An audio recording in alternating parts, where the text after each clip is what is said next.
Hello and welcome to Scarfey Spurs, where your opinion matters. We've got a big panel tonight as we break down the latest Tottenham news and ask some really serious questions as the season approaches. Romero, Spence and Phillips all out the door. Are Spurs making the right calls? Are we letting players go too cheaply? Which end of the spectrum do you sit on that? We'll also discuss the latest on Savinho. I say his name every single episode. Gakpo also, and the search for a new striker. And ask who actually should lead the line for Spurs. Could it and should it be Solanke? Could it and should it be Richarlison, or do we need a new number 9? We'll also react to the Hoffenheim game, both the 3-0 win the first day and then the 2-2 on the Sunday. And we just reviewed pre-season as a whole and asked the big question, was it good enough and did we get a lot out of it? And with the new season almost here, literally less than a week away, are Tottenham really ready for a new season? So get in your thoughts and questions and let's get into it. Your opinion matters when you choose Scarfey Spurs Talk. That's enough from me. Let's introduce tonight's panel. I'm delighted to kick off the new season in fine style, joined by the wonderful Wheelsy. Wheelsy, how are you doing? It's lovely to have you back on. It's brilliant to be back on, mate. Thank you for having me, and I'm really looking forward to the new season ahead. Deserby through the door, 6 new signings, and I'm just buzzing. Exactly, absolutely. I'd argue that we're probably in the best position since you've even been coming on the podcast. Tell me if I'm wrong, but I think as a club, in terms of what we've got to look forward to, hopefully in the best position. Yeah, we've been together on some tough periods, haven't we? Frank, my last few podcasts that haven't been great ones, so it's good to finally be on the back of a positive podcast. Absolutely, Wheelsy, thank you. It's lovely to have you on. Dustin, thank you so much for joining us in Singapore. How are you doing? Thank you for joining. All right, how's everyone? Yeah, well, good, thank you. You been all right? Okay, doing all right. Just joining you at 2 a.m, so. I mean, you can't be doing that. Well, so speaking for myself anyway, I can't be the best I can be at 2 a.m. For sure. That's a real challenge. But thank you so much for coming on with the hype of the new season as well. So, Dustin, thank you very, very much. And Jack, it's lovely to have you back on the podcast. How have you been doing? Oh, I'm good, mate. Thank you. Keeping busy. Yeah, it's good to be back. Thanks for having me. No worries. Good to have you. Thank you very, very much. Back-to-back podcast episodes. It's on a roll and quite a lot if you look at the last 6 or so. Alfie, it's a pleasure to have you on. I'm hoping that, we can sign forward. We've been all these podcasts and we keep talking about Savinho, Gakpo. You must be sick of me asking these questions. We still haven't got either over the line. Hopefully that can change by the end of this episode. You never know. I don't care. How are you? I don't care who I don't care who the attacker is at this point. Maybe barring Kola Moani, but yeah, I just want an attacker, man. But yeah, thanks for having me again. 5 out of 6 now, I think. So yeah, basically a regular, I'd say. So I'm not going anywhere. But yeah, thanks for having me, and let's talk Tottenham, really. Let's talk Tottenham, absolutely that. I'm surprised you didn't say Timo Werner after my line of questioning in previous episodes. I thought you were going to say Marnie and Werner. We'll see. We'll see. I might think of a couple of nasty questions. You never know in this episode. But thank you all for joining me, and that includes everyone viewing, watching, and on the panel. Quick partnership shout out before we begin. If you are looking for a place to discuss Tottenham with fellow supporters, you can check out Everything Spurs on Discord. You know how it goes by now, run by a friend of the channel, Wheelsy, who, yes, he's here today. It's a community of over 11,000 members with active matchday discussion. Great time for that going into a new season. Transfer news, debates, and football chat every day. If you'd like to get involved, you can find the invite link in the description or simply head to discord.gg/commuspurs in the web browser. Wheelsy, you'll be able to sell your server far better than I can. So tell people why they should join Everything Spurs as we go into a new season. I mean, you said it way beyond better words than I could ever say, but Harry's right. You can join using discord.gg/coys. I'm on there. There's a load of great guys, and we'll be looking forward to welcoming you with open arms. Great stuff. Make sure you join if you haven't already, for sure. Wheelsy, thank you very, very much. And thank you for everything you do to me, to the channel, to the podcast. Thank you so, so much. And hope it goes well for the upcoming season with the server. Let's talk Tottenham then. We're going to begin with the Hoffenheim game, the first one, and it was 3-0 to Tottenham. Wheelsy, stick with you if you don't mind, because I know that you were at the game. First question then, how does it feel to be back in N17, back home after all the chaos of last season, after the World Cup? It's been a long summer. Does it feel good to be back? It feels like a breath of fresh air, because I remember this time last season, we had our first game under Thomas Frank. We won 3-0, obviously, but after that, it was just it just went downhill so quick, and it was so good to be back with the fans who were all spurring on the team. There wasn't a negative vibe around. Everyone was buzzing, and it was brilliant to be back, and the result reflected that as well. Absolutely. Great way to start the campaign. I tell you what, we can have some more results like that at home and we can transfer that over to the league campaign. Would be absolutely fantastic. Wheelsy, thank you for kicking us off. Alfie, coming to you in terms of the action itself. So 3-0 victory overall. We're going to get into the goals in just a second. What do you make of the performance overall? Because you will know as well as I do, we've talked about this many times on the podcast, as nice as the result is, that's not what we're looking for. We're looking for plenty of other things. Were you happy with what you saw across those 90 minutes? Yes, I think dare I say our best performance of the pre-season. I look at players like Senesi. How he's going to be a backup centre back, I have no idea. He was absolutely phenomenal against Hoffenheim. So, for me, overall positive. I think we saw the peak of De Zerbi's, system. So, for me, the best performance in pre-season so far. Or should I say so far? The entire pre-season. I agree with you, absolutely. And that's what you want, isn't it, as well? Close to the new season, you want your best performance. For example, Brentford, who play the first game of the season. It's very important to note, by the way, that the Bundesliga start the season a lot later, a week or two later in the Premier League, but still Brentford beat Eintracht Frankfurt 7-0. So it's an understatement to say they're ready for the season. You can't take too much from the game, but they are ready, right? Evidence suggests that, and they played well in that game. So I guess that's always what you want to see, isn't it, Alfie? That you perform your best at the end of pre-season. I think a lot of players that were low on confidence. I'm going to specifically talk about Mikey Moore. I think a lot of us can agree here that in the last couple of games he wasn't really a shining light, but I think in this game he really turned on the engine. You'd say, and I think he sent a message to De Zerbi saying, "You know what? I know you're after attackers, but why not give me a shot?" Absolutely. I think he's absolutely staked his claim. I think he's excellent in this game. We're absolutely going to come back to him. Alfie, thank you very, very much. Jack, if I come to you, what were your thoughts on the performance overall? And a lot of people saying that the patterns of play were there in terms of seeing some of De Zerbi ball and seeing some of what this team can reach in terms of the potential this year. Do you feel the same as them? Did you see those patterns of play there? Albeit, yes, a friendly, albeit Hoffenheim. Did you see something you thought, you know what, that's really promising? Sure, yeah. Look, I didn't watch the entire game, but I've watched all the highlights. For me, I think the best thing about the preseason as a whole has just been watching a lot of the players that we didn't see much of at all last season, whether that was because of they were injured or they were like on loan, come back and look and see what they're capable of, and then also like you mentioned, like seeing how De Zerbi wants players to play, and sort of looking at his tactics again, albeit it's friendly against Hoffenheim. Don't think really you can really judge anything, to be honest. But yeah, for me, it's just been nice to see a lot of the players back, kicking, and with a new, well, I'd call him a new manager. Yeah, I think it's been nice. Absolutely, and I think you're right to say that he's new in terms of last year was just like kind of make do, whatever you can do to stay up. I would argue that we haven't seen De Zerbi ball yet. We haven't seen it, at our best. And Jack, does that excite you going into the new season, knowing that we're yet to see the best of De Zerbi? And we're not even talking about the new signings here. We've got all these signings, and we haven't really seen De Zerbi's football at its best still.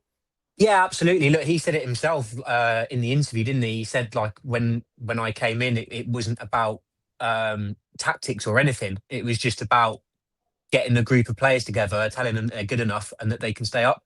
So he said it himself, like, we've not seen De Zerbi ball yet, until the pre-season. So, yeah, absolutely excites me. And like you said as well, I think he's, to an extent, been backed, and it's nice to see how he's going to use these new players and what he expects out of them as well. So yeah, I'm excited. Jack, thank you very, very much. Wheelsy, can I return to you? Of course, you were inside the stadium.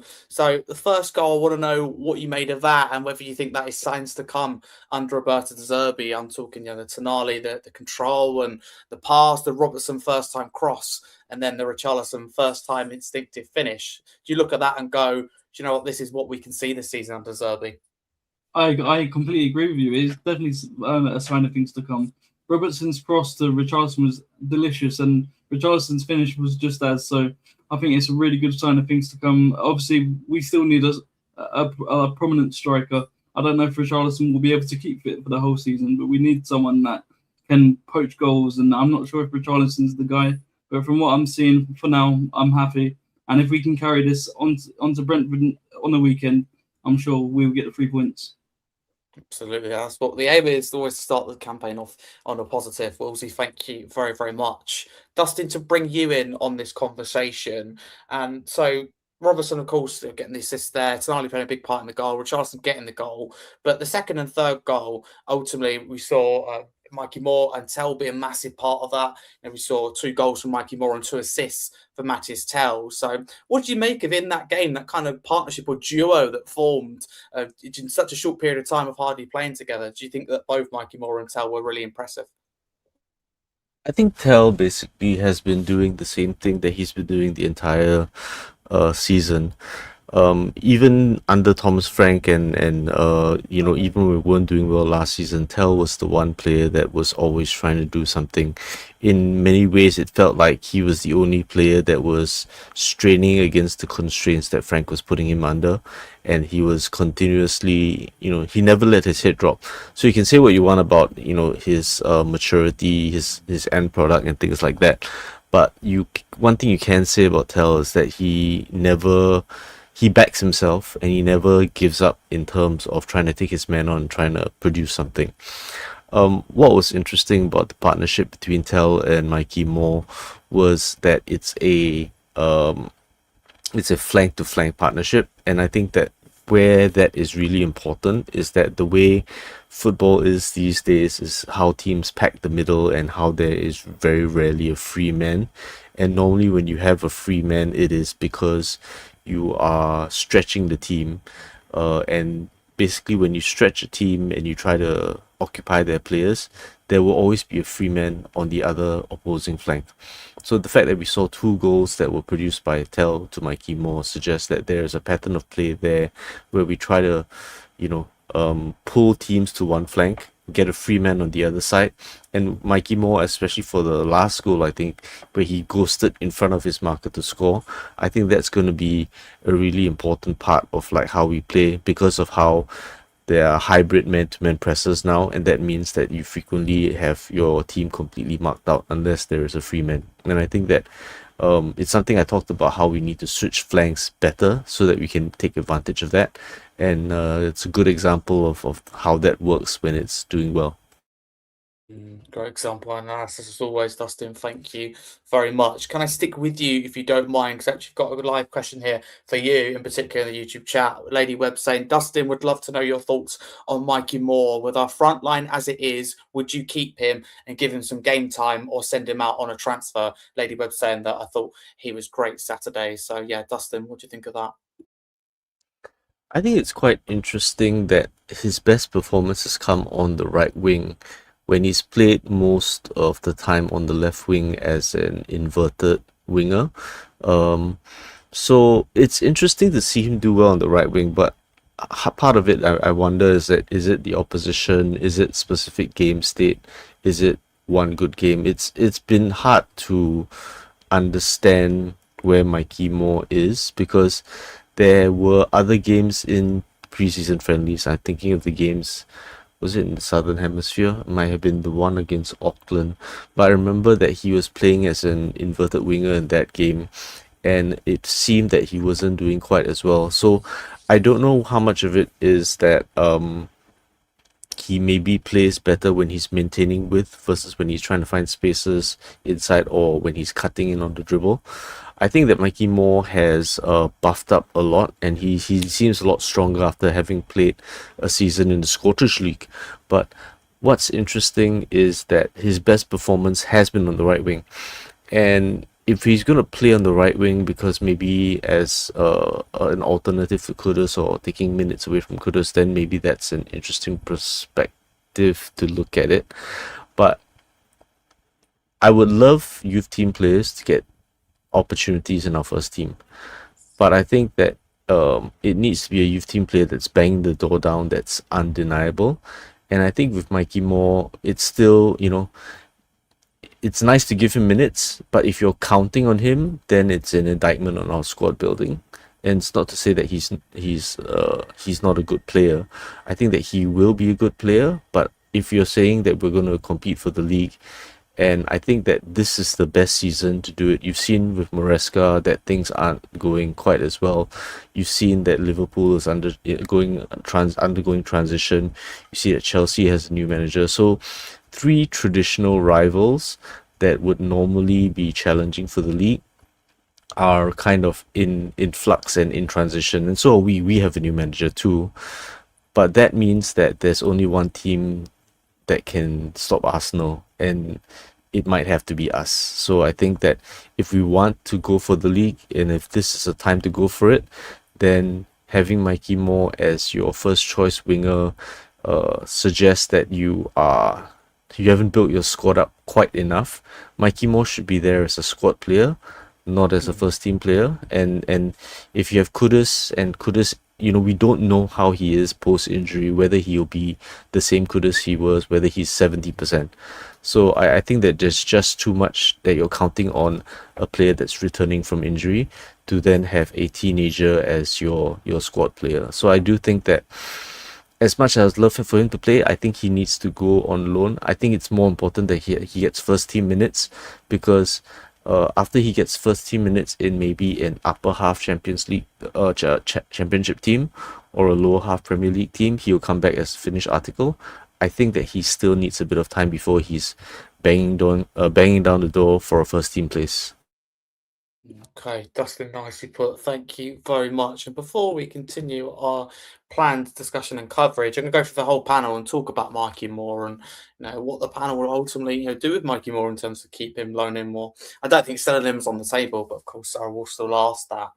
Jack, can I come to you? Mikey Moore, have a listen to Dustin there as well. For you, would you be keeping Mikey Moore, or would you be trying to look for a loan before the end of the month? My opinion on Mikey Moore, look, has he got talent? Yeah, he looks talented. I do not think Mikey Moore can be at this football club. I think we need to sell, or I think we need to loan him. And I'll tell you why. If we're serious about not finishing 17th anymore and looking to get Europe, I think ultimately our goal this season should be to get into Europe, whether it's Champions League, Europa League, Conference, whatever it is. I personally feel that our singular aim this season should be to get European football. If we look at them lot down the road, do you think any Arsenal fan looks at Max Dowman and says he's going to be the guy to win us the league again this year? Yes, I would hope that they don't. Some of them probably do, but anyone with any brain cells probably doesn't, right? He's a guy that they know they need to nurture him. He's super young, super talented. They're going to bring him on 5-10 minutes at the end of each game to get him some minutes, right? They can do that because they're competing already at the top. We've just finished 17th twice. We've got 1 game a week. Mikey Moore has to go on loan, or we have to sell him, in my opinion. I do not think it's fair on the player if we keep him. That's my piece. I don't want to sell him. I do think he's got good talent, especially being one of our own. But you're not going to look at Mikey Moore and tell me that you're expecting that guy to help bring us Champions League next season. So hopefully that makes sense. No, it does make sense. It does make sense. I'm glad you gave the reasoning after what you said. But I totally agree. Well, I say I totally agree. I understand certainly where you're coming from. You're right. In terms of you don't want to become over-reliant. I think Dustin made that point very well as well. As did yourself, Jack.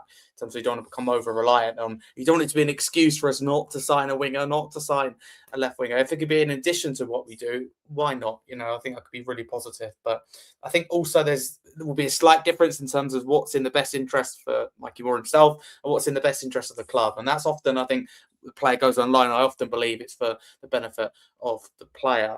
But Alfie, I come to you. Mikey Moore, keep, loan or sell? Selling's not an option for me. We can't keep him in this squad either. I think both Dustin and Jack have made really good points. I think the fixture's 1 game a week. He's not going to get sufficient minutes, to be honest. However, I'm a big advocate of youth players getting a chance. but I don't think his chance will be this season. I think a learn to maybe, like Dustin said, a lower Premier League team, maybe like a Coventry or something, potentially a team that's just come up looking to stay up, something like that. Or maybe just a top 5 European league, I think, maybe one in Europa League or the Champions League, something like that, just to get his teeth really into a quite a busy schedule. Because I think if we can build Mikey Moore around a team that can, who are used to a busy schedule, or a team that are ready to defy the odds, I think personally for Mikey Moore that'll make him a better player, but and also a better person. And I also think it's in the best interest of Mikey Moore too.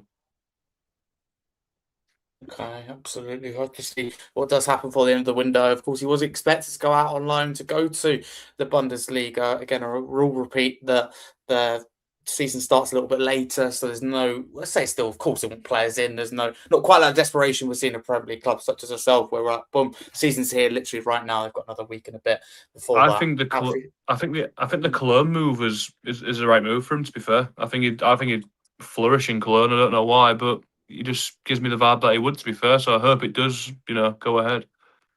Well, I don't know about any of you guys, but I haven't seen anything that is fallen through. But by the same token, he wasn't meant to be at the game before last on this. Yeah, I saw rumours that it had fallen through. I don't know if they were true though. I've been told it got put on hold. For whatever reason, it came. I think what game was it? They come after. I think it came just before Hoffenheim. I'm pretty sure we put it on hold. So God knows what's happened. With Phillips, though, wasn't it? If you remember, the Phillips deal was put on pause, and we didn't really hear much, but it's gone through now. It's, went through the same time as Spence and Romero, so maybe it just slight delay. Unless we're waiting for an attacker to sign, maybe that's why we're holding it. Maybe De Zerbi wants to keep him around unless we get an attacker in. That's the only thing I could think of, really. But we'll see, I guess. We'll see. You're just telling yourself this at this point. I think we've gone round to the point we're going, this is why, or, this is why this has happened, or I've heard it, today, and told that, it was never going to happen to this point anyway, because City always wanted to sell. Like, right, okay. We've got to the point where we're trying to excuse. Either way, don't get me wrong, what we've done in the window is fantastic, but I think we should do more on the attacking front, and I just find it funny how we're all finding reasons as to why. Could it be this? Could it be that? Hopefully that it does happen this week, but we've seen this before. Every episode on here anyway, and certainly every week I go, it's just the Savinho week, to the point where now he's proper flirting. I'm losing sanity. I'm losing sanity over it. It's mental. You're not losing as much sanity. You're not losing as much sanity as Savinho is on Instagram, though. Oh, I don't know. I think it's quite close. I might just remove Man City out of my bio in a minute, because fuck me, it's getting bad. It's getting so bad. It's flirting with the I'm ready to implode. Yeah, this is something else. I mean, it's gonna be amazing when it goes through, but this hype has been building for a long time. It's hard to generate the hype when you get there, but that's for the PR team to worry about. It's Leandro Damião all over again. It's certainly been absolutely crazy, but all will be forgiven and all be forgotten if we can land these attackers that we all want. I think we have different opinions on who, but before the end of the window. Wheelsy, lastly on Mikey Moore, this is something I don't think we've spoken about. Tell me if I'm wrong, but maybe like last season, don't get me wrong, but in this moment before the end of the window, Mikey Moore, I assume you wouldn't be selling him, so would you be keeping him or trying to send him out on loan somewhere? I mean, I've made videos in this. I've also been interviewed on it, and I'm going to disagree with Jack and Alfie. I think he needs a place in the squad, because if we didn't give a 19-year-old Dele Alli a chance, would he have flourished as high as he did at that point in his career? So I think if we don't get a Savinho or Gakpo or whoever through the door, he needs minutes in the first team squad, because I believe that's the best way he will grow. Just a bit of could I push back on that? Go for it. Again, Dele Alli was you probably say a once in a generation player in terms of his talent at such a young age. Do you think Mikey Moore so far has emulated that to the same level or not? Not to me, not like one-to-one replica of Dele Alli in terms of like quality, but if we give him the minutes that he needs to be a part of the squad, he may be on his way there. So are you saying he should start or be in the squad? Sorry. That's all right, go on. It's quite like he can either be a rotational player, or if because we have injuries right now, he could just build straight into the first team squad. But keep him on the bench. Yeah. I know it hurts some players' careers, but I feel like we need him with us this season. Fair. Yeah, no, I get. To be fair enough. Yeah. I'm gonna back Alfie up. I think it's what we should do is we should sign a winger, and then we don't have the problem of trying to force him into a team when he's not ready. And I think the other thing is I would probably agree with you a little bit more if we hadn't finished 17th twice in a row. So like what I said earlier, like when you look at like if we'd have finished third last season and we've had 5 years in a row of making Champions League football and we've clearly got the squad already to compete, at that point, I don't think I've got much of an issue with keeping Mikey Moore. And like you said, because with Dele Alli, we had that squad. Because we had Ericsson, we had all of the midfielders there. We could give a 19-year-old, 18-year-old Dele Alli a chance. Whereas if I look at the wingers that we've got now, even if they were all fit, other than Mohamed Kudus, like I don't see who he's learning off. And I think when we do force him into that squad, I think it's only going to go one way. Jack, So so for me, chip in, but if yeah, we land Savinho and Gakpo, does your mind change in terms of maybe he has got someone to learn off and that we can keep in as a rotational player? No, because we've only got one game a week. So at that point, I'm still saying we need to loan him. If we were in, like I said, Harry, if we'd been in Champions League, we're going into Champions League again next season, and we've got, say, Kudus is fit, Savio, Gakpo through the door. I'm not massively bothered either way. If we keep him, I think great. We can give him some minutes in the cups. We can give him a couple of minutes after, like late during games. I don't think that's the worst thing in the world. But we have to be. I think I said this on your podcast last. I personally think we need to establish ourselves back in Europe first.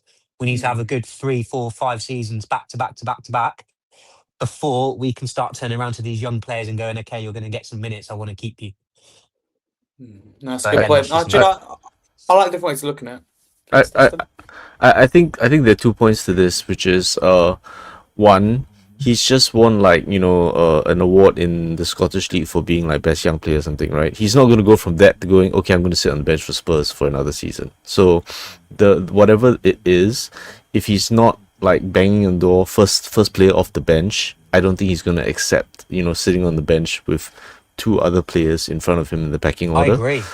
Yeah, so I think that's one perspective. We don't have enough games to give around if he's not first team or first one off the bench. So I think it has to be a loan. And the other is, if you have a youth team player that's shown themselves in preseason to be deserving of first team minutes, it's actually Luca Williams-Barnett, and you can't send him out on loan because he's too young. So I think that actually, if we are going to give minutes to a youth team player, it has to be LBW because he can't be sent out on loan yet. So he needs the first team, or he needs to be there as a rotational option because he's raised his profile through these games already. And if we have 2 youth team players that are fighting for the same amount of minutes and they don't have the exact same profile, but he can play across the front 3 basically and as a 10. So I think that from that perspective, LBW is the youth team player we should be talking about in terms of getting minutes in the first team, because he can't go out alone anyway. Vital point. That's a very vital point. You're right. He is too young to go out on loan. As always, Dustin, that is vital. But I like the discussion. I like the different ways of looking at it as well. And I don't think there is a right or wrong. I really don't. I think we're talking about a player that is very exciting here. It's just in terms of how's he going to get there? Which route? Is he going to be slightly quicker? We all don't know, really. It's easy for us to say. But I back the club and the player to make the right decision either way. But moving on to the second game that Tottenham featured in, that was the 2-2. So not a win for the second game in Tottenham. Maybe a good job that this one was behind closed doors after all. Dustin, I'll actually return to you if you don't mind. What are you thinking on this second game in terms of the performance? Of course, the scoreline isn't as kind to Tottenham, but what do you think of the overall performance?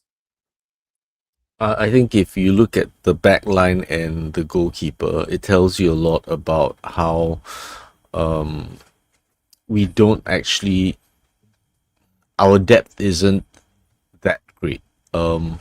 So as much as I don't like talking about them lot down the road, the reason that they won the league last season was that they get a player injured or they're rotating their players, and you see who comes off the bench, and it's like Hincapie or it's Leandro Trossard. And while they're not top players, the fact that those are your bench options coming off to close out games, it speaks volumes.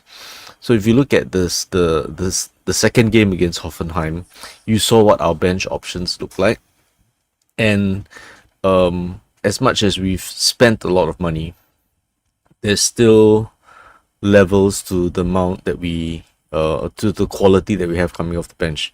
So my perspective on like the signings that we need to be getting is that we need signings that bench our existing first team. We don't need squad signings. We need signings that compete for first team places. And because our squad finished 17 twice in a row, and that means that you can't be buying players that are second to them. You need to be buying players that get them on the bench and make them want to compete for their places. So there are other things to look forward to from that game, but I think that from that perspective, you've seen the big difference we have when we don't have Senesi and our first choice centre back pairing, or not first choice, because Senesi would probably be back up to Van de Ven, but you can see De Zerbi ball I think the most in the first Hoffenheim game, because that's when he had his two centre backs making through passes. He had Richarlison dropping deep to receive and connect play, which isn't the best, but even Richarlison wasn't looking quite as bad because of the quality of passes and the fact that he had wingers that were making themselves open for first touch passes. And that's one way to make Richarlison look better, because we know that his first touch is horrific. But when you have a good quality of pass coming in and people making themselves available to you within your eye line, you look better as a hold-up striker, because the system is giving him options rather than him having to be good at playing on the turn. So the second Hoffenheim game really kind of showed how we still need reinforcements. Absolutely, and that's what they're there for, aren't they? As well as equipping you for the season, they do reveal where's your weak spot, where's your strong point, and transfer window perfect to address them. Dustin, thank you very much. Wheelsy, returning to you and keeping on the second game. Comment here from Lady Webb saying the defence was weak in the second game. Do you agree with this? Of course, factually, we've conceded 2 goals, which is never a good look. But did you agree that we looked a bit all over the place, maybe defensively, compared to the first game, where a lot of people thought defensively we're very solid? I mean, to be fair, I believe that the squad that we put out was just trial and error anyway, because the main our strongest players we started on the Saturday game. So Sunday was just like a kick about with the lads, and the score reflected that, because I feel like if we were to play that game Sunday with the same team that we played Saturday, the score would have been the same 3-0. But yeah, the defense wasn't too tidy, and there could have been a lot of things changed, but yeah, all in all, the defense wasn't that great. Absolutely. Woolsey, thank you very, very much. We'll say as well, players still to return, still a few players are injured. So yeah, we all look stronger, and ultimately you would think get better, just using common sense with that. Jack, coming to you, Luca Williams-Barnett, highlight of that second game was a nice tidy finish by him. I mean, he took that well, didn't he? Very clinical. Yeah, good. I think for me, like, Dustin nailed it when he said about the depth, and I think that's ultimately the biggest difference between us and the teams that we need to try and catch up. But yeah, look, in terms of the second game, I didn't take again too much away from it. But I think the problem, or one of the problems that we are going to have this season, is although we've brought in a lot of good players, I think people might get carried away. Whereas, like, I'm pretty sure all of us here know that these players will still need coaching, and they will still need to adapt to a new manager, new tactics, etc. And obviously, we saw that last season with Liverpool. They spent over £400 million in one window. They brought in really good players. We all sat here, probably myself included, and said, "Oh yeah, they're going to dog walk the league," and they didn't, and they went backwards. So I question how much of that is going to happen for us this season. Do I think we go backwards? Well, I hope not, because we'll get relegated if we do. But I do think it is going to take a lot of time for De Zerbi to actually now start implementing his tactics into games. And I think it will probably frustrate a lot of fans. I think we're going to see a few games where we're left quite frustrated. But I think that's ultimately that's down to the amount of players that we need, and the work that we've done so far, which has been to an extent really good. So yeah, ups and downs for me.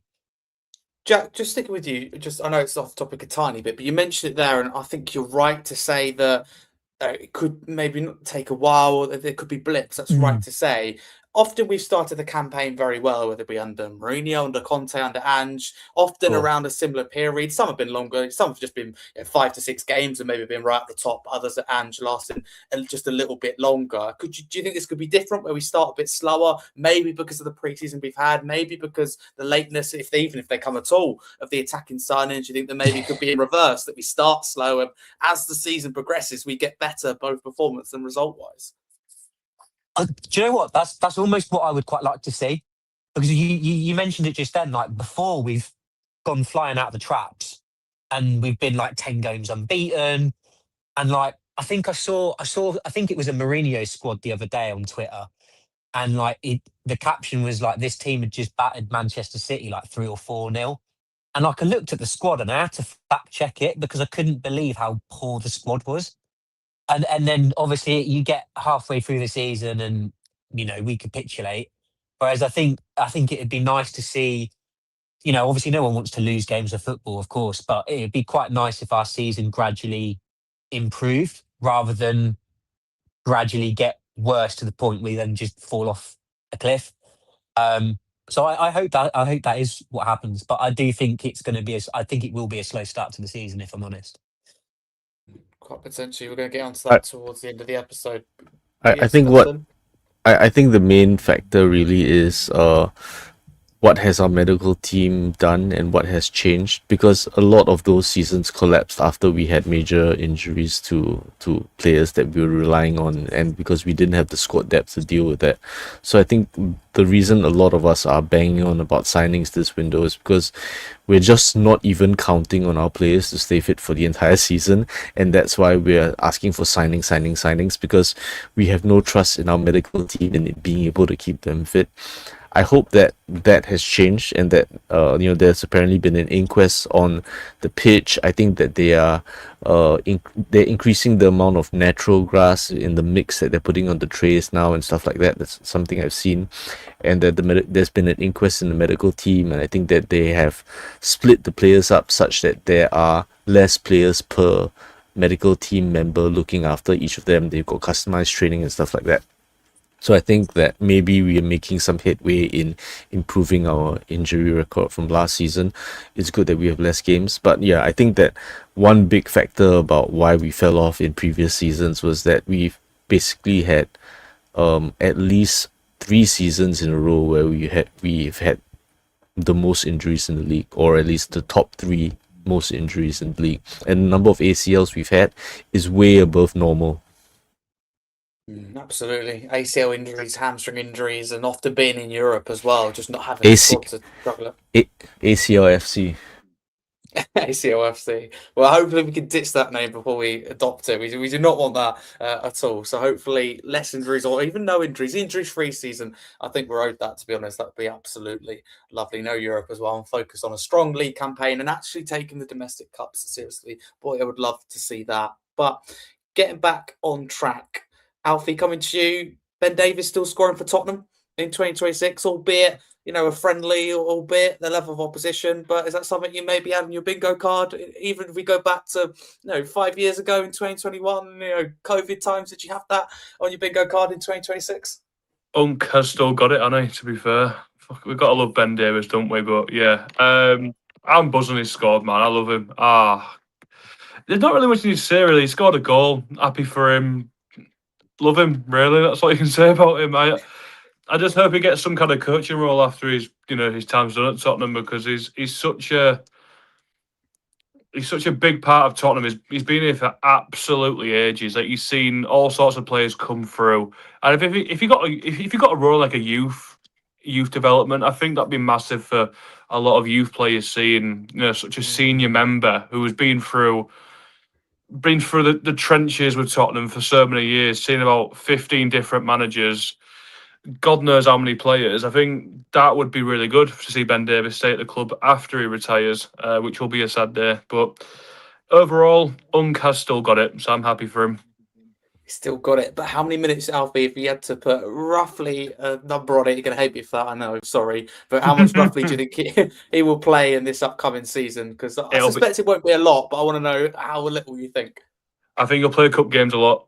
I think we could see a dynamic where in cup games we'll see a lot of youth players, but there'll be a few senior players, like you're looking at Ben Davies in that squad, to really be a shoulder to lean on for a lot of young defenders like Malachi Hardy potentially. You know, you look at Joan Byfield, players like that. Ty Hall, not to be confused with Tyrese Hall.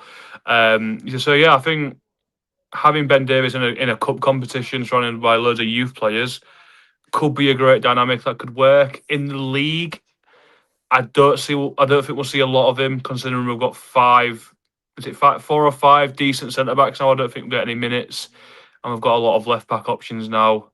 So yeah, I don't think we'll see a lot of them in the league, but definitely cup competition, absolutely. I agree with you. Absolutely, it could be the key. And so often we've got it wrong, in my view, anyway. In domestic cups, the team balance and maybe just not treating it seriously enough. Davies could help soften that kind of transition to a weaker team's not very nice, but a transition away from the first team in the early rounds of domestic cups. Starting with Charlton Athletic, I expect Davies to start that to put an example to it. Alfie, thank you very, very much. Wheelsy, before we review pre-season as a whole, both these games against Hoffenheim on the Saturday and the Sunday, so the 3-0 win on the Saturday, 2-2 draw on the Sunday, it's important to remember a couple of things. One, that the level of opposition, and two, as I've mentioned, the Bundesliga season doesn't start to the 28th of August. So really it is a little bit of a warm-up for Hoffenheim. They're not too far away, don't get me wrong, but as much as we talked about all the positives, is it important to remember that it is also just the friendlies as well as the opposition and the situation Hoffenheim are in? Yeah, absolutely. It's just a friendly, but at the end of the day, Hoffenheim plays in one of the biggest league in Germany. Like, the league is top 5 leagues in Europe, so they're not a team to be reckoned with. And before playing us on the Saturday, they had a 4-game winning streak, albeit one of the games was a 21-0 win against a non-league German side. But they're not really a team that messes about. So I think to invite Hoffenheim to Tottenham Hotspur Stadium, beat them comfortably 3-0. It's a statement for us and a learning point for Hoffenheim. Something to go off for Hoffenheim to learn from. And I think as they continue their pre-season, Wheelsy, thank you very much. Reviewing pre-season as a whole then, Dustin, if I could start with you, focusing on individuals rather than the team for now, who for you were the best performers and the standouts for you? I'm sure we have kind of maybe 6 or 7 players in our head, but if you had to narrow it down, who've really impressed you the most?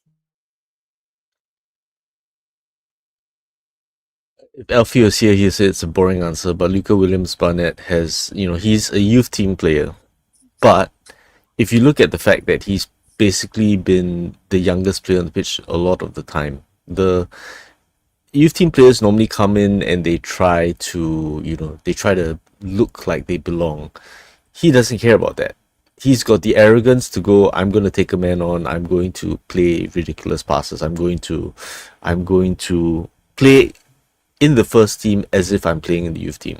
And I think that's massive because it speaks to a level of confidence, and it speaks to kind of like, it's the kind of maverick player that we like at Spurs. So I think that's one of the players that's really been a highlight. I think that we've only seen Matthias Fernandes play maybe 2 games at the most, but I think that his range of passing is something that we have very little of. Just the passes that he was playing, even though the second Hoffenheim game wasn't great in terms of overall team performance, but I think Matthias Fernandes really shows like what we've missed in terms of having someone be able to ping the ball, being able to pick people out. And I think that's going to be very important when we are playing against packed defenses. The ability to switch flanks with pinpoint passes in terms of diagonals is going to free up a lot of players, and it's going to force the opposition team to have to shuffle to cover the far end, and that will leave gaps for us. So Luca Williams-Barnett, Matthias Fernandes, Tonali I think has been silently showing why De Zerbi really wanted to get him on. I think the way he created the goal in the first Hoffenheim game, I believe, or was it? Yeah, the first Hoffenheim game where he carried to the center, drawing defenders onto him, and then freeing up freeing up Robertson with the pass that Richarlison scored from. So I think that probably Tonali, Fernandes, Luke Williams, Barnett. I think Gallagher has probably been the player that we've gone, why is he playing as a 10? And I think that's probably the player that we will look at and go, not sure why we put him on those wages. Absolutely. Always Gallagher does seem to get that question over and over again.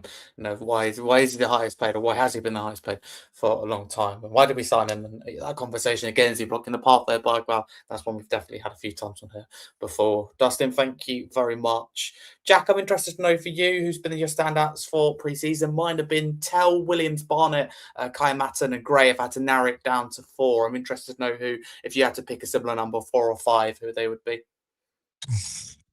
Do you know what I can? It's not necessarily individuals as such, but I think the biggest thing for me is it's just been nice to watch a competent midfield. Like I've every time I've watched a game in pre-season or like picked the highlights, I've never once panicked when we've had the ball in midfield. When we've had the midfielders like Mateus Fernandes, Tonali, I think Bergvall looks good. And I think, I mean, you know my thoughts on Conor Gallagher. I think he's amazing. It's just been nice to look at a midfield and not panic, and actually wonder who he's going to pass to rather than if or when he's going to lose the ball. So for me, that's been the biggest highlight. So yeah, I'd say like the majority of the midfielders and how they've played, I think it's been really good. Obviously, Luca Williams Barnett is, yeah, definitely. I see why people are making noise. I think he's looks really good, and I quite like the cocky arrogance almost. I think he's got that in his locker, which is quite nice to see from such a young player, especially when you chip a penalty down the middle. So yeah, I think there's definitely been positives. I just don't get carried away too much about pre-season. You know, ultimately they need to show it against Man United and Chelsea and all of those teams. But yeah, that's where I'm at. Okay, thank you very, very much for that. Alfie, if I can return to you, I go back. Different question for you. Anybody you've been disappointed with or maybe expected a little bit more, being honest with you, throughout this pre-season? I'm thinking about individuals, of course, with me. You know, we've been covering the whole of pre-season, so I want to know deep down, being honest, and even if it's unpopular, I think I reckon you've got 1 or 2 in there that maybe you expected more from. You would give me this question, wouldn't you, Harry? It's coincidentally give everyone a nice one, and it's just me. Alfie, who's the disappointing ones? Right. Okay. Conor Gallagher, why is on so high wages? I think we can all say that. That's my obvious one. If you want a rogue one, I don't really. Mikey Moore's disappointed me. I know he played well in the last game, but he's really disappointed me the entirety of pre-season. Not really lived up to the hype, really. I'm not going to rip into any more young. I wonder if Yamin Hook's been one, of course, now. Oh, left to go on loan. Why is I forgot he he was even here. Oh, that's another one. Takai too. He was shocking. Oh my God. Against MK Dons, he was all right, but then played against a semi-decent team from Australia, and then quote unquote shot the bed. So yeah, that's one for me. Kevin Danzo with a red card against Chelsea. He's one. I think I'll stop there because yeah. That is a few, to be fair. But Kevin Danso, I mean, what a pre-season. Well, I love Kevin Danso. I'll just say this before. Oh, same, yeah. Show. But 3 minutes he played a pre-season and to get himself sent off in that time frame.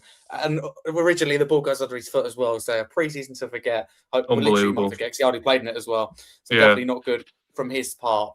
But Wheelsy, I'll come to you. Overall, pre-season, would you say it was a failure or a success? De Zerbi's been critical of it, particularly around the planning of it. I have also several issues, but do you think that, you know, it was a success and we're prepared for the season, or not really?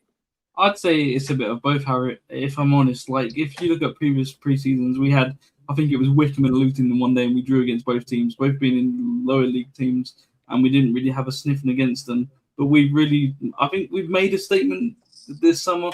I know it's pre-season. You shouldn't go off the back saying, "Oh, we're going to win the league because we won every single pre-season game," because it doesn't work like that half the time. But I think there are some positive signs that we know as fans there are areas of improvement that we need. For example, attackers, and Spurs to sign attackers. But compared to other times, our defense is the most solid position on our squad, and it's always been the opposite. We've always had the solid attack with Son and Kane and whoever else on the wing, but this time around it's our defense that's looking really decent. So I think this preseason has been a mixture of success and failure, but the real test is Saturday and beyond. Absolutely, and that's when it starts, doesn't it, from a serious point of view on Saturday. That's where it all counts. This is all in preparation of, important to note. But let's move on to transfers then, because Spurs have been racking up the sellings since the last episode. 3 in the space of 9 hours, which is very, very interesting. So the first one we will talk about is Cody Romero. Again, discussed plenty of times in positive and negative ways this summer on the podcast. Dustin, I'll come to you first. We've certainly been you spoke a lot about Romero when being on together. How do you feel now he's no longer a Tottenham player, and what did you make of the deal we got for him in the end? Slightly underwhelming, but do you think it was right to sell him for that price? Who do you remember? How will he be remembered? I think we will be holding a flag that says Argentina, horror tackles, red cards in that order. Look, I think that he's kind of tarnished his legacy with us for 2 main reasons. I think one was, trying to be at Belgrano for their cup final rather than being around for the last day of the season, and I think the other reason has been kind of the way that he's been happy to go after the board, but he, at that point, we were happy that a player finally stood up to the board and called them out on the lack of signings. But over time, you can start seeing it as something that's being a little more self-serving, which is probably the promises that he was made that made him sign the deal, and his response to it, because he didn't feel like he was competing anymore. It always felt like he was kind of it just felt like it mattered more that he was available for Argentina than to play for the squad. And I think is that not a Romero problem though, but an Argentinian problem in terms of a lot of players that Martinez. Lo Celso was the same, right? Lo Celso always seemed to be for them and always injured for us. So I think that it's just this generation of Argentine players, because they want to be around for Messi's kind of like last World Cup and stuff like that, which is fine. But I think that, whether there's any truth to the fact that his camp actually reached out to Arsenal, if that is true, then, he's basically, Sol Campbell's here, he's second there. I think those are the main reasons why everyone is done with Romero. But if we look at it objectively,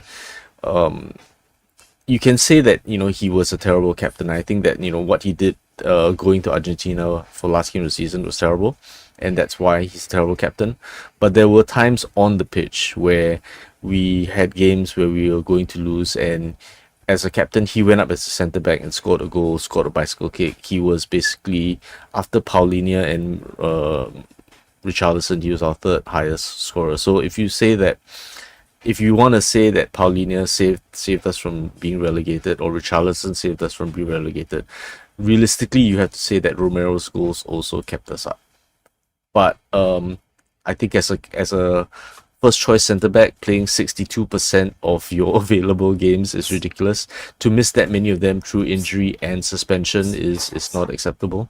So it's been a mix, right? There have been times that he, played very good through balls. He was very aggressive as the dog centre back. There's a cat and dog centre back, and as the aggressive centre back that allows Mickey van der Ven with recovery pace to catch up if he misses the tackle.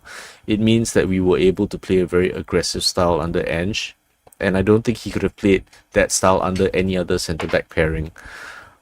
But I think that with Roberto De Zerbi, I think he favours a very different kind of centre back. So even though Romero has the true passing. I think that his aggression in the tackle is not what De Zerbi needs. Although one thing that we haven't quite replaced is his aerial dominance, because his aerial dominance in terms of attacking headers in the opponent's box and being the far post header back into the box, I think that's something that we haven't quite replaced. And if you look at the centre backs that we have in our squad right now, Kevin Danso is the only one that's close in terms of aerial dominance, so we may suffer a little from that this season. That's a good point, actually, because someone like Senesi, for example, I think is a great defender, but not aerially. That is one of his weak spots on top of pace. So, yeah, you make good points, actually, with that. And I agree with everything you pretty much say there, Dustin. Thank you for the analysis on both sides. Jack, how should Cristian Romero be remembered by Spurs fans? And how will Romero be remembered by Spurs fans? Is there a difference in that? No, it's a difficult one for me because I think first and foremost, he wasn't even available for barely half the games that we played. So I would rather have a Kevin Danso in the squad than a Cristian Romero, because at least then, if a Kevin Danso's in the squad, I know that I'm going to get more consistency. And I think half the problem last season was he was in, then he was out, then he was in, then he was out, then he was in, then he was out. We didn't have any consistency at that back four. So especially when he's the captain as well, it's going to feel totally different when he's there versus when he's not. And if you Was keep it wrong coming to and give him going, that armband? Well, we probably didn't have many leaders at the time, and someone says the best Um, candidate. Looking back, was that wrong? I'm going to say no, because I don't think, like you just said, I don't think we have, or I don't think we had any leaders. So I think you could have given it to anyone. I think it would have been the wrong decision. So I guess yes, but also no, if that makes sense. But yeah, looking back, I think he'll be remembered for the Europa League. I think I don't massively rate him as a player, but I will say thank you very much, because I think that was one game that I kind of looked at and thought, yeah, you did play really well in that. And you did drag us through. I won't remember the final, but I'll remember that he would play in it. Do you know what I mean? Because I think it was a rubbish game. But I think that's what he will be remembered for, is a Europa League win. And I don't think you can argue with that, whether you rate the guy or whether you don't rate the guy. He helped us win a Europa League, which we were gagging for the past 40 odd years. So that's what I think. But I won't miss him one bit. And I think the worst thing about him has been his availability or lack of. And I think that's actually caused the majority of the problems over the past 2 seasons. So that's me on that. Jack, thank you very, very much. Do you know what? I think Adrian makes a good point in the chat for Spurs diehards that we don't actually talk about Van der Ven in terms of the little games that he's played, because he says here Romero averaged 31 games in each of his seasons. Van der Ven averaged 32 in each of his 3 seasons. Yeah, That's both poor. very good point. Ready to get it up, Both absolutely. I think. Some would argue that a captain, you just have to be there, and that'll be the argument with Madders. Those that want him will be pushed back on to say, actually, we need him to be more fit. You have to have a captain that is available as much as possible. My guy, Conor Gallagher. Conor Gallagher. Well, you never know Gallagher the money he's on, but with Wheelsy shout with Porro, but it would be typical, wouldn't it? Because he's played the World Cup to then, unfortunately, to do something that's rare for Porro and get an injury knowing our luck. It would be just like typical. Reminds me a little bit, Trippier. I remember very, very good going into, then had the World Cup and in terms of knocks and just not looking his best. But hopefully Porro, because he's a warrior, that's for sure. And he's looking better than ever. So hopefully he can keep himself fit. Then Willsy shout, I think it's very, very valid for sure. With Romero, I think ability second to none. And I can't help but think what could have been, particularly this season upcoming under De Zerbi. But I think to the part that's probably in the best interests of all parties. Maybe one of those that De Zerbi said in terms of, look, if we go down, you're going under with me. But, if you want to go, you can go. But just as long as we stay up, I think Romero was one of those players, to be honest with you, something that was already set in play. But Alfie, I'll come to you. Be honest, are you disappointed in the fee? 40 million euros package, and that's with add-ons included, and I repeat, euros, there's less in pounds. Is that even slightly disappointed? And the reason I want to push on this is because it is an inflated market. We've seen crazy prices across the board, and I hope you can agree. You can look wherever you look, crazy examples, right? In midfield, defence, attack, whether it be 120 million plus for Anderson, similar for Morgan Rogers, 50 plus million for Santos, wherever you look, and there's examples in defence too. Are you disappointed that we couldn't get more for Romero? there's three ways you can look at this. So the signings you've just mentioned there are all English clubs. We have the most money probably in the world, maybe alongside Saudi Arabia. So it's hard for us to really judge European leagues on money because simply they don't have a lot. Look at Juventus, for example. They can't even buy Vicario and has to be loaned for a loan deal. So hard to say, really. For a player of his ability, he's definitely way more than 40 million, probably 60, maybe 70 million, I'd say. Some would say 80. However, I will say he was becoming a bit of a liability, and I think the board were just happy to let him go for any fee. So there's the two ways you can look at it.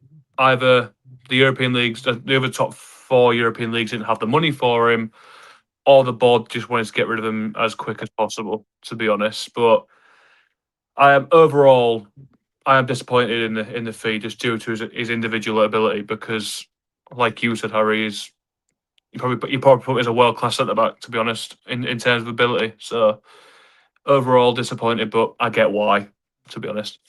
And Alfie makes some good points, and I hope something we can agree on is that, and you touched on it there, that the money just isn't there outside the Premier League. It's a real struggle. I think we could have got 50+ million from Arsenal, but again, out of principle, probably the right thing to do. You don't sell him for that, instead you go outside and you look at that. But you're right with Juventus. I mean, some of it is they probably don't rate some of our players, whether it be Richarlison, whether it be Vicario, but I think a lot of it, or the majority of it, is down to the money just isn't there more than ever. It worries me, not just from a Tottenham standpoint or a league standpoint, from a footballing world standpoint.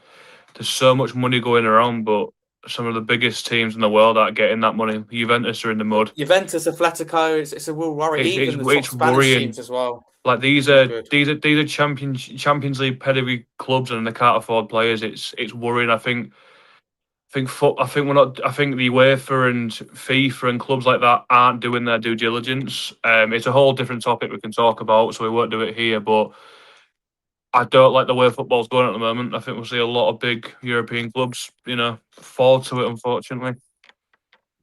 I think it's a good point. I think it's a good point about the finances as well, because if you look at the way we've been spending, we've only bought Premier League proven. I don't think we've bought anyone out from outside the Premier League yet. No. So we're paying the premium, and we're selling to overseas leagues. So you could see it as we're pants off FC, or you could say that we're trying not to strengthen rivals. I think, of course, there's that, but I could. Big stretch. This is a big stretch for me to say, but I could see a stipulation being put in by UEFA if it continues with the financial thing. Is that if in the transfer windows you've got to sign a certain amount of players from foreign leagues, or sell to clubs in the foreign leagues, for example, or just something to really level it out, essentially, because I think it's a dire times for football at the moment in terms of money. Even though there's so much of it, it's sad. It's really sad. Alfie, do you think our transfer strategy is correct this window in terms of buying from the Premier League? Oh, there we go.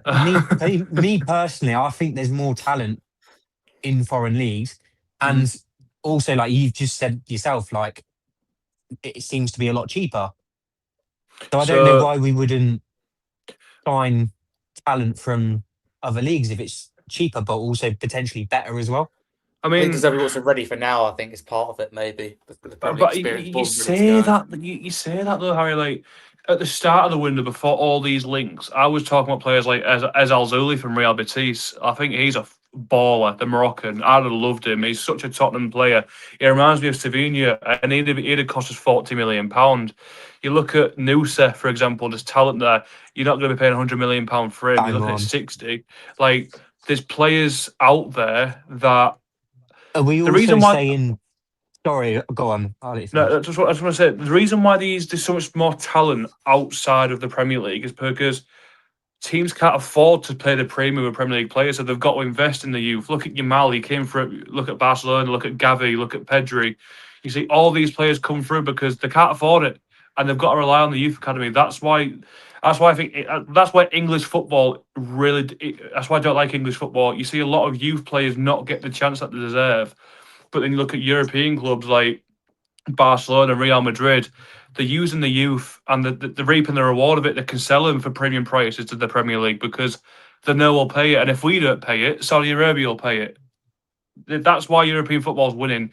Or other European teams are winning because they found a loophole. So I think it's hard in the Premier League to use youth players because it's such a competitive league and you can be punished for it. Look at us last season, nearly went down. So there's definitely talent in Europe and they're going to cost you way less and they're probably better than most players in the Premier League. Nusa, Ezal Zuli, for example, are the two players I want to talk about there. So yeah, there's definitely players out there. We just need to look harder. And Schnauderlup too, from Benfica. He's a talent. I think you're Agree with bang you. on, mate. El 'Cause, like, when Mala. you look at the top talent at the minute, are we saying, like, I'm not saying we'll sign these players, but like Bradley Barcola, are we saying that he's not ready for the Premier League? He's way, but yeah, but he is. Watch But Buwadi go Wadi, to Man City. Watch Buwadi go to Man City and see what he does. So, I think. how old is he? 19? 18? I mean, I look at if I look at the best World Cup performers, there's not many from the Premier League in my eyes. They're all from the European leagues, and it's not a coincidence. There's no coincidence. It's because on the world stage, when you put European talent against Premier League bred players, it's a different ball game. It's a way different ball game. Premier League players are also knackered. And that probably, but yeah, it's not a coincidence.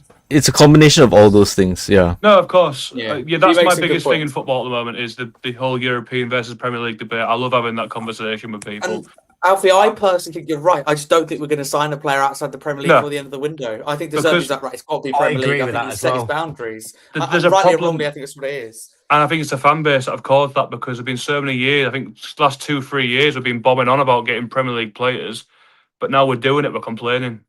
Yeah. I'd also say it's the same with the wages. I Of don't want course. to speak for you, Alfie, because I don't know how you felt about wages previously, but a lot of people do say, oh, Conor Gallagher, why is he on that money? Or Van der Beek yeah. with a new contract, why is he on this money? But if you go back to find what they said, the receipts 2 or 3 years ago, why do we have this outdated? And they were right, outdated wage structure at the time. Reality is you can't probably have it both ways. No, of course. Yeah, I mean, that's the problem. So the wage structure, of course, we've kind of rejuvenated that. Oh, look at Van der Ven getting a big contract, for example. There is definitely a balance there where you can pay top dollar for decent dollar for top European talent, but also get him on decent wages because I don't know how much Nusa's on, for example. He's probably getting paid 40k a week. If we gave him 80k, 90k, it's an improvement on what he's on, and you don't pay a premium. There's definitely something there which could cause us to get these top European, European footballers at a lower price on decent wages. There's definitely a way where we can do it. I just hope it's not even just Tottenham this too. I think a lot of Premier League clubs could benefit from doing it. I look at maybe who could be like Newcastle. I think they're doing it now. Look at they was looking at Banzambi. They've been looking at that Traore. They got that Traore from I think of the Ivorian guy. I mean, they're doing it right. I think, and I think that's why they'll be okay next season because they're invested in top European talent that aren't necessarily that big on the world stage in terms of what we're signing like Mateus Fernandes and Sandro Tonali. So I think that's why I think Newcastle will be okay. And Sunderland did it last season actually, and they reaped the reward of it. They got European football with such a young European squad. You can do it. You just got to find the right players, and I think that should be the transfer strategy for Tottenham after we've established ourselves at the top 4 of the Premier League again. To be honest. No, you make some good points, Alfie. We have to see whether it happens or not. But time will tell. Go on, Dustin. I think to add on to what you're saying about wages, I think the one thing about wages as well is that when we weren't competitive for wages, when players go to the national team, they talk among themselves, and there was a time that it was very clear that for a team that's in the big 6 in the Premier League, we were paying significantly lower wages than everyone else. So you can imagine as a Spain player, you go to your national team and everyone's like, what? You're paid how much at Spurs? Versus, what we're getting, and we are not necessarily like playing in significantly bigger teams, but your wage is like 30% under ours. So I think that the wage structure is something that needed to change because I think that the how sometimes you approach a player, or we approach a player with a derisory offer, and the wage is at that level, and they don't even, like, it's just flat out rejection. So agents won't even bother talking to us. So I think that changing the wage structure is a very big part of being able to compete with other teams where agents even take your call. Dustin, great points, and thank you all for a nice discussion. We're going to have to pick up the pace now, like Tottenham in the window, but thank you very much for that. Just to run through a few comments before we do progress then. Terry Wright saying that Tottenham is apparently the transfer bargain bin this summer. Robbie saying that got a feeling Spurs will meet Kuti again in the big European tie, 27-28 season would be interesting. I wouldn't rule it out. Spurs diehards that made that point with Romero and Van der Ven and comparing the games. Robbie saying that in hindsight, making Romero captain was a poor decision, but Frank expected more from him. Robertson is looking a captain by standards he's already shown. Says Robbie, again, I wouldn't rule him out of a role within that leadership team. Again, you've got to think of experience, and if De Zerbi's dropping hints also of Tonali. Spurs diehards predicting that Bergwijn and Sarr bids are coming. Well, we are getting towards the end of the window, so you can always expect interest in there. Romero will be a beast at Atletico, says Terry Wright. His heart just wasn't at Tottenham. We have to keep a sharp eye on our foreign quotas and get the balance right when we register the squad. Good point by Spurs diehards. Still very quiet on Harry Kane. Well, we're going to be talking strikers. Don't know if we talk about Harry Kane, but we'll certainly be talking about strikers in just a second. But for now, because it was, I do repeat, 3 departures in one day, and one being Ashley Phillips, who was also sold. Wheelsy, I'll come to you. Thoughts on this one? Again, we spoke about it earlier in terms of delaying it, but you think this is a really good deal if it was anything close or the same as originally reported? 7 million now and 13 million in add-ons. I mean, we signed him from Blackburn for 2 million, and to think he didn't even get like a minutes in like a Premier League game or whatever, and then we sold him on for 9 mil, so that's 7 mil profit for a player that didn't even have minutes. So in my opinion, that's a really good transfer, and I wish him all the best at Middlesbrough. Absolutely that. Thank you very much, Woolsey. Jack, can I pop to you? How do you think he'll get on at Middlesbrough? Do you think that, of course, seeing Lancashire excel at the moment, that's another thing, doing really well, won the game through a brace the other day. Do you think that both Lancashire, of course, who is no longer a Tottenham player, it's a permanent move, as well as Phillips, do you think they could both do very well? Look, I think he could do well. Just a championship club. It's probably his level. I think for me, this is one of the examples of transfers that we shouldn't go near in the future, especially if we're now concentrating on the youth academy and at least trying to bring players through. It's players like Ashley Phillips that ultimately end up being the problem, because that's when we sign them, they go out on loan, they don't play for the club once, and then we end up getting rid of them. And it's like, well, we could have just skipped that step entirely and actually brought through one of our own defenders in the first place. But yeah, I'm not going to lie, I don't really have too much to say on Ashley Phillips because I don't know too much about him. I don't think we should have made the move in the first place, but again, it's hindsight, isn't it? He Sticking with you could though, have Jack, potentially been good. on Yeah, Djed sure. Spence, I reckon you will have something to say about this. Yeah, Tell me if I'm definitely. wrong. How do you feel about this? Is it a shame to lose Spence? I mean, rebuilds are difficult. They do involve difficult decisions. Is this maybe one of the first or the Right. first difficult decisions that we've come across to sell him? I think you've nailed it there, mate. I think it's, when you say rebuild, I think this looks like finally the club are looking to rebuild.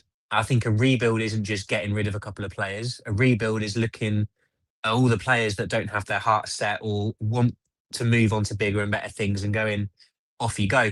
Which is also why I think the prices for players like Spence and Romero have been really low, because I think the club have finally realised if we want to rebuild, players do have to leave, and we might not get the fee that we want.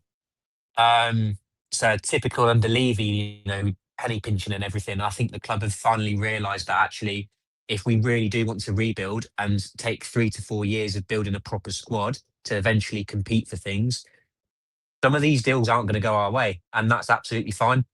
I think it comes down to like a quote where it's the quote is stop making the same mistake just because it's taken you a while to realise that you're making it. And I think it looks like we've finally stopped doing that, and I think we're going to see more players that we potentially go like, oh, I didn't realise he wanted to leave. I think they're going to leave because ultimately they want to move on. So I think Jed Spence, decent right back, decent left back. I think that's part of the problem. What actually is he?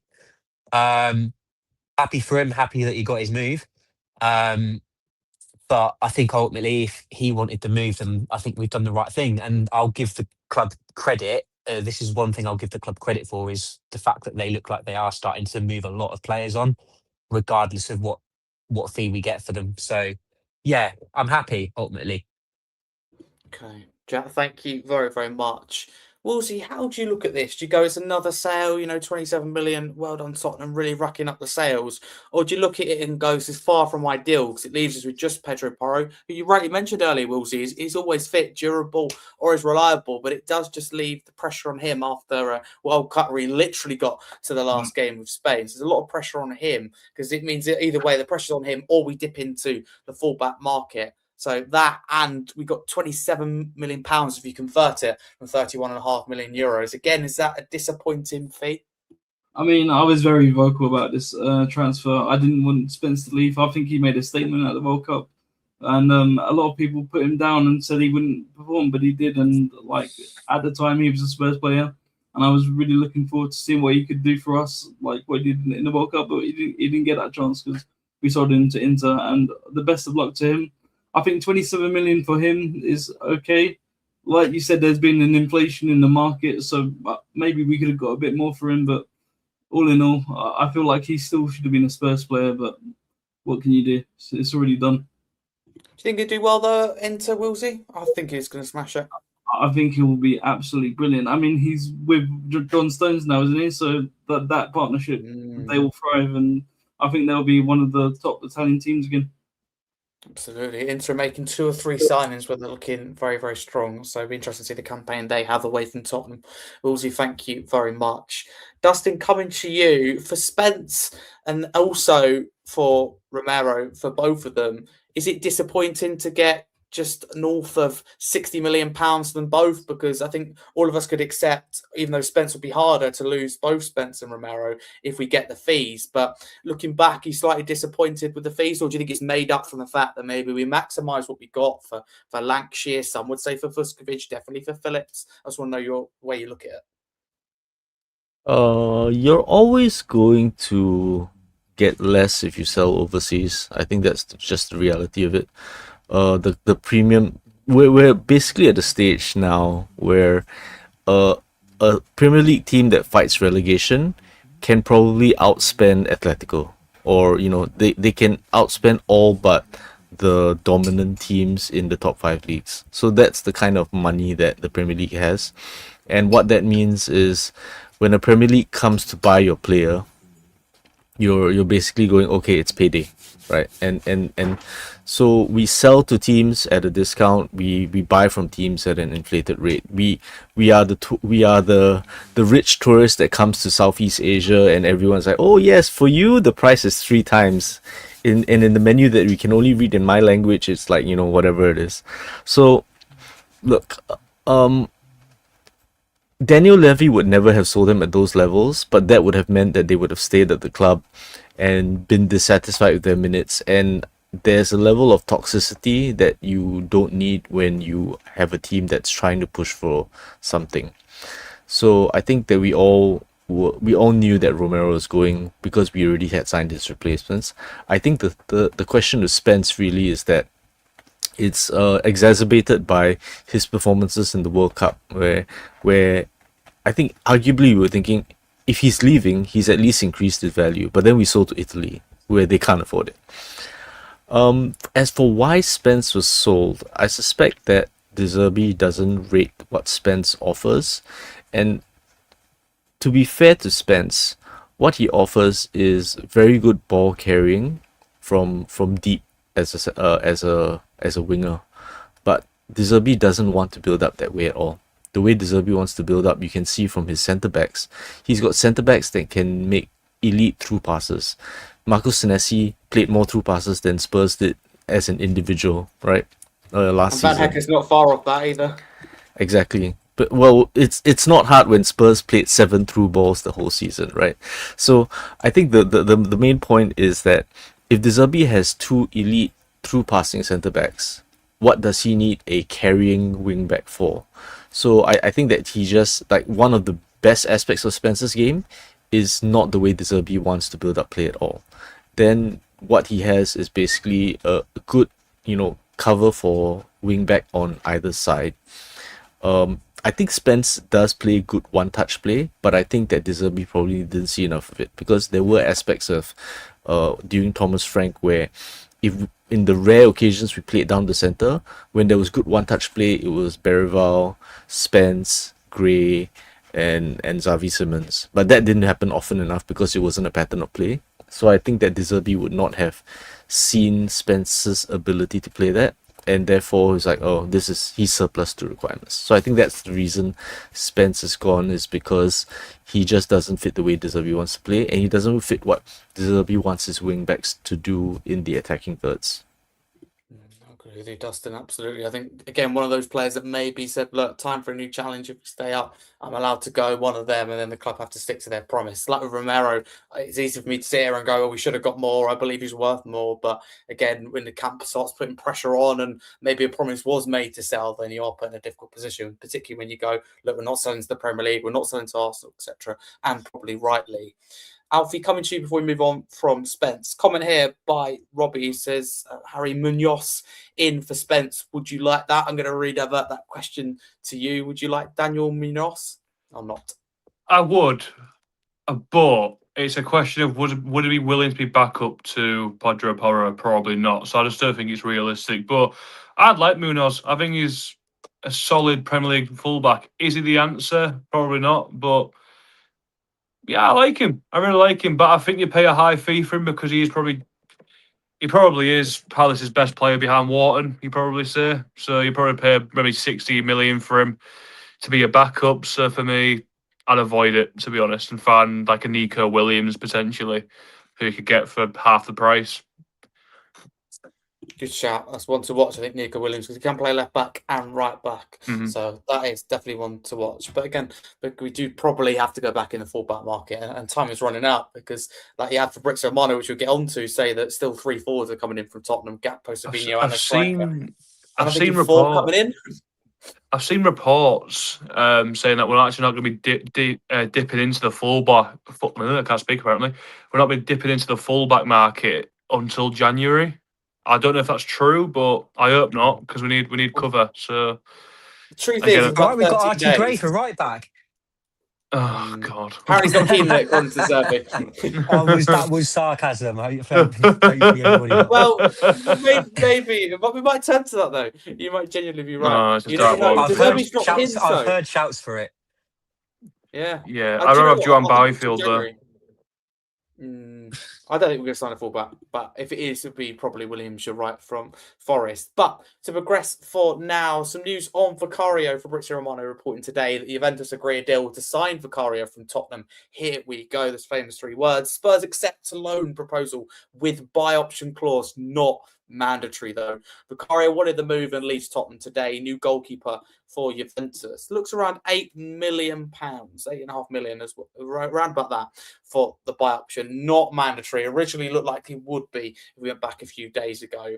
Wheelsy, how do you feel about this one? Are you happy that Vicario is off our books, but maybe you're a little bit disappointed in the low price, or particularly that it is optional rather than mandatory, that buy option? I'm not happy that Vicario is leaving. I'm more happy for Kinski that he's becoming a staple of our squad. Obviously, I'm thankful to Vicario for that Europa League win. He was like instrumental in the win, making loads of saves. But if you'll remember that Fulham game at home, he made a massive blunder. The ball fell into a Fulham attacker's feet, and then it was an open goal, and he cost us 3 points. So I think it's the best time to move him on. I'll always be grateful, and because I'm Italian and my dad's team is Juventus, at least I have him to look at whenever I watch Juventus games. So I'm forever grateful for him, but I think it was the best time to move him on. I didn't know that at all. That's great to hear, actually. But I agree with you in terms of it's probably right to move him on. But yeah, Willsy, even better to ask you this question, which I was planning to anyway. Do you think it is the perfect move for him? Because I looked at this and thought, do you know what? I think it's absolutely perfect for him as a player to progress. And I want him to do well there, not just because they're necessarily buying, because I have nothing against Vicario, but I genuinely hope he does well. And I think it is the right club for him.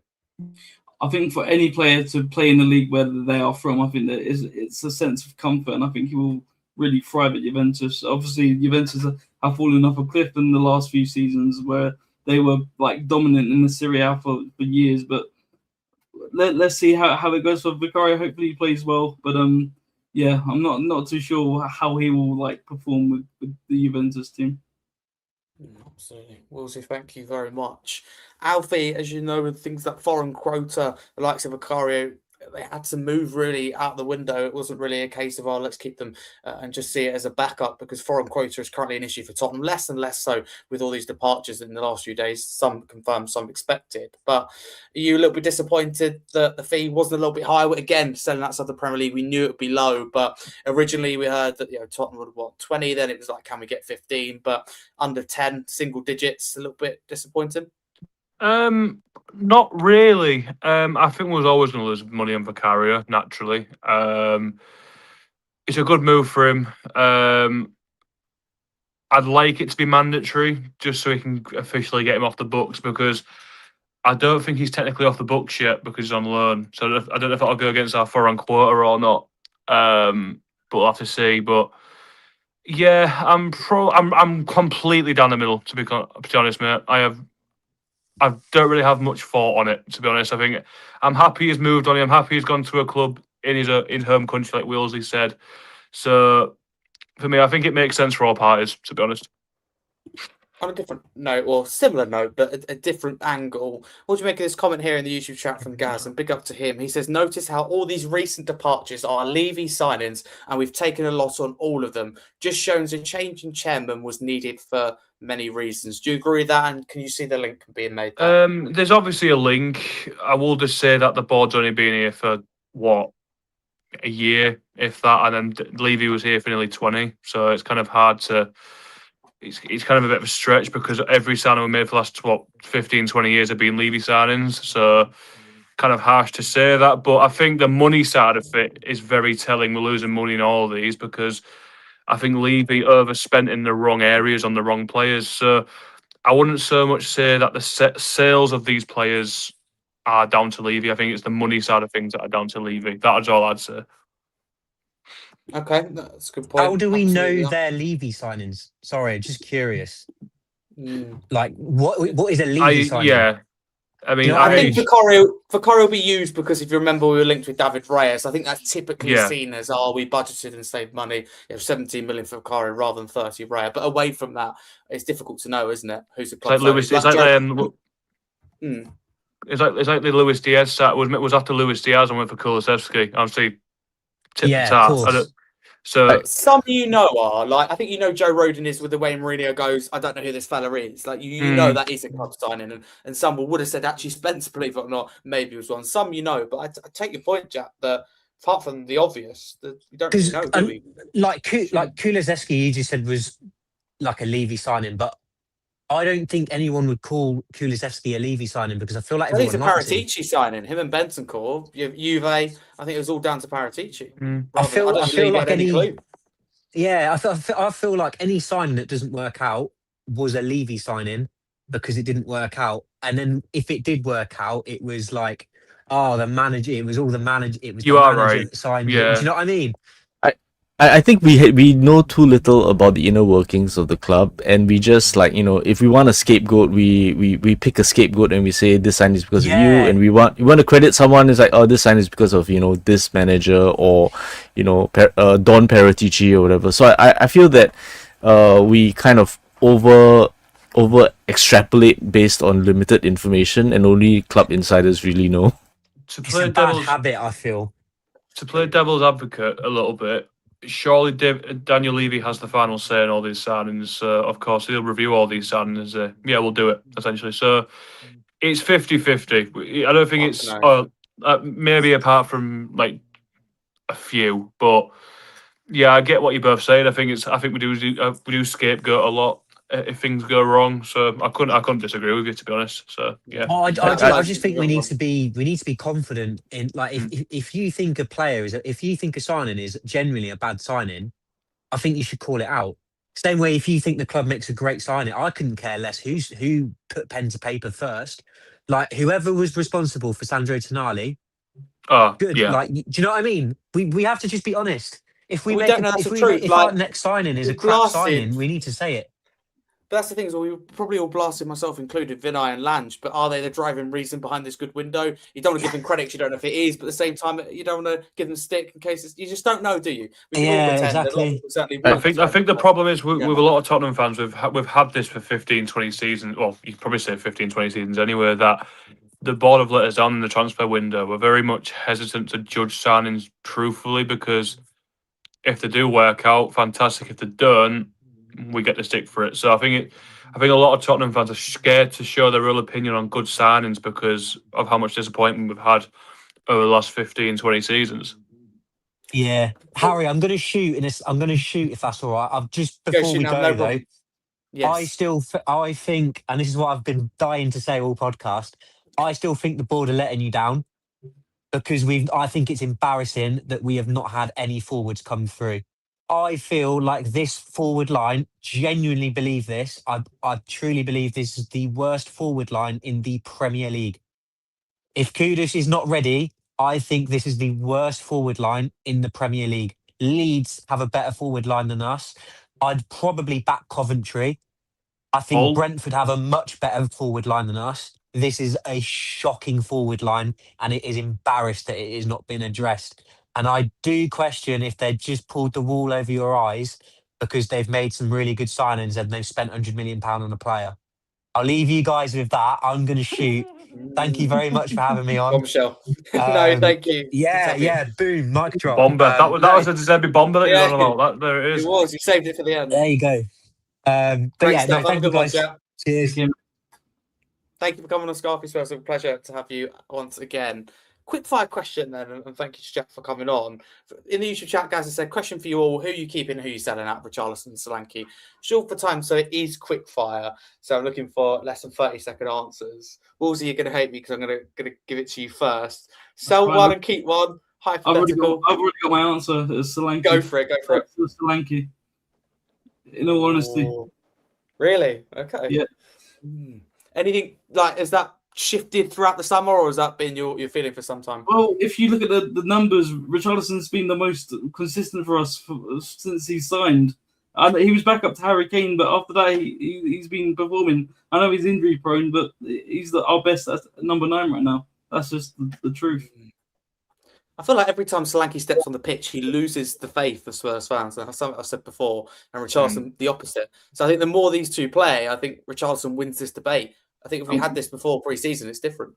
And when he was at Bournemouth, there was a stat where he never had an injury. As soon as he joined Tottenham, boom, injuries every single week. So that's the Tottenham effect, isn't it? Really, injuring players. Crazy. You're right. You're absolutely right. That's one thing probably we're standing for, to be honest with you.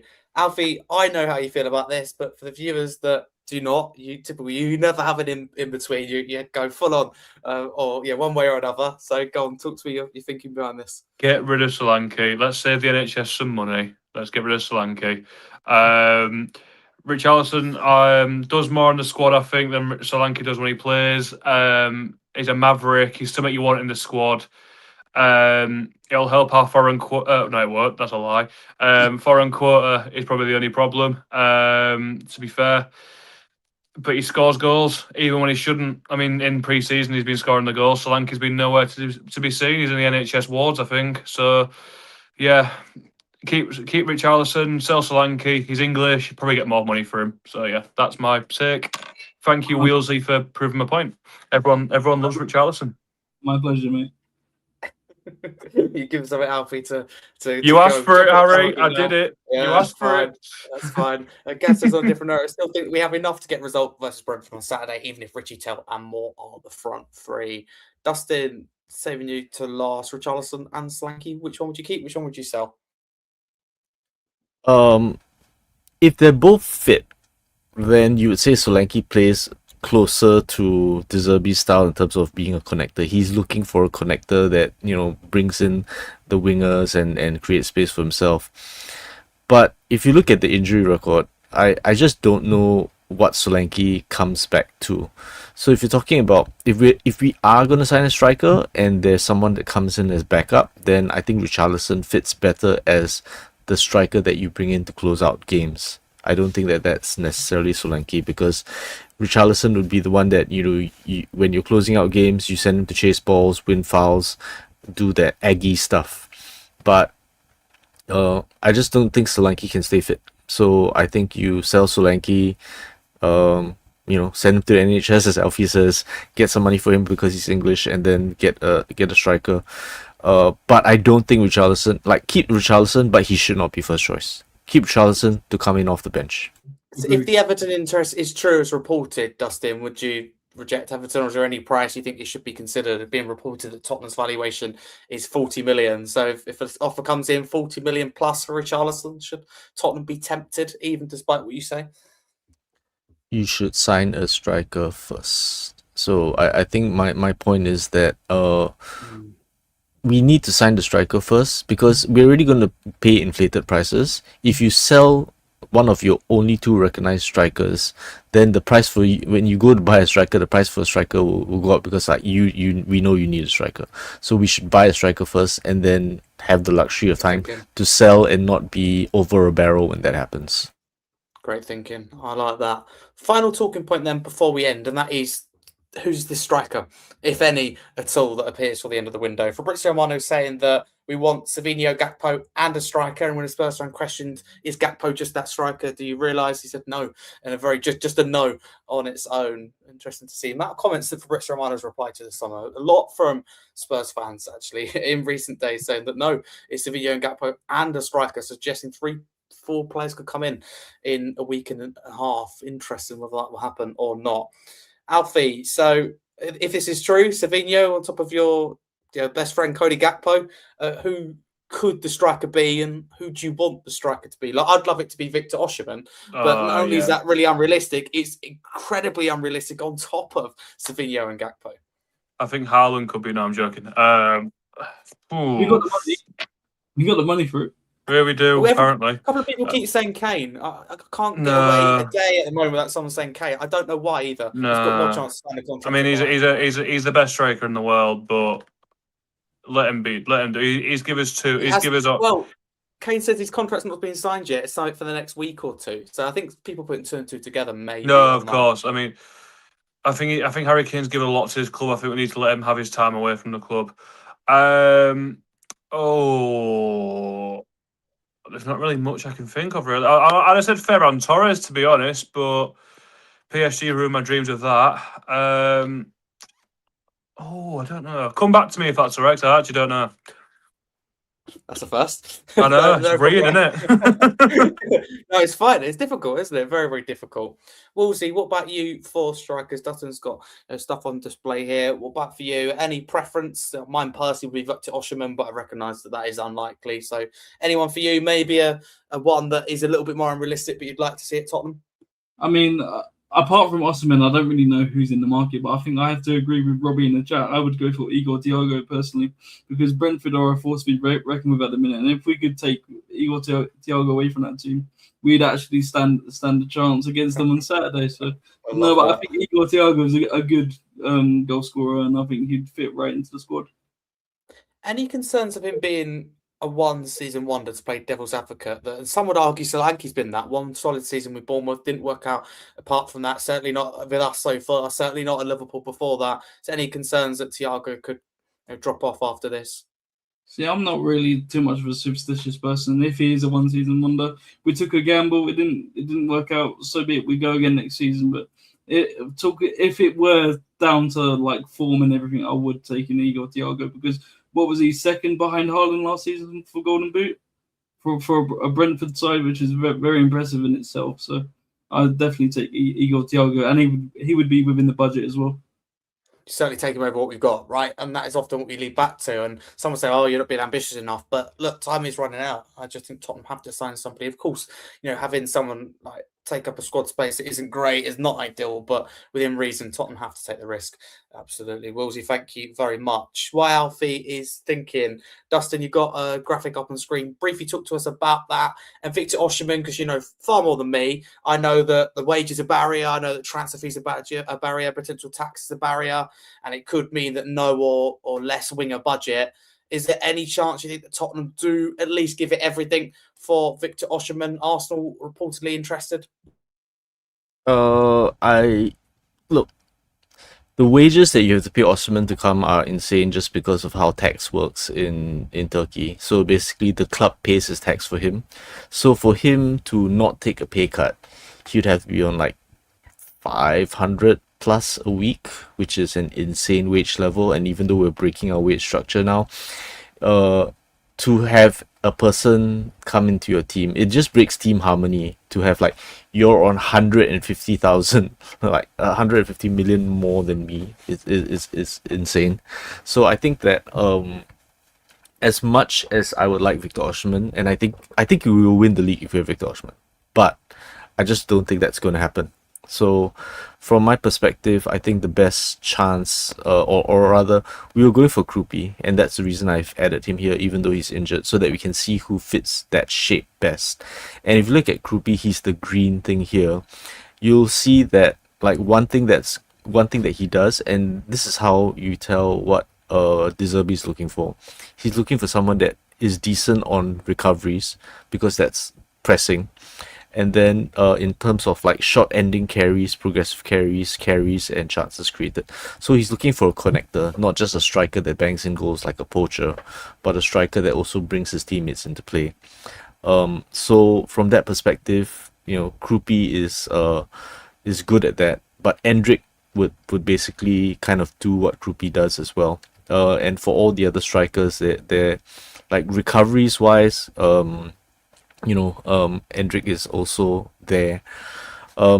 Georges Mikau-Tatze is another option we have. And then there's Victor Osimhen, which is like, he's more of a target man. So from a profile fit perspective, I think Endrick is the best profile fit. But I suspect that Georges Mikau-Tatze is probably the best balance between the two. But at the rate we're going, we're only signing for Premier League. So I think that I don't know what happens from there. No, absolutely. Oh, we desperately need a striker. Alfie, coming to you, and I'm gonna make it a little bit more difficult for you. I do like to challenge you. So, if you could only... I thought I'm a player. Well, yeah, you can still have that. I'm not going to make it too difficult, but if we just signed one forward, and I know that'd be disastrous compared to the three that we've promised by Fabrizio, just one, which position would it be? Striker, left wing, or right winger? And who's your striker, just to make you think even more? So I'll go my striker first. It's Samu from Porto.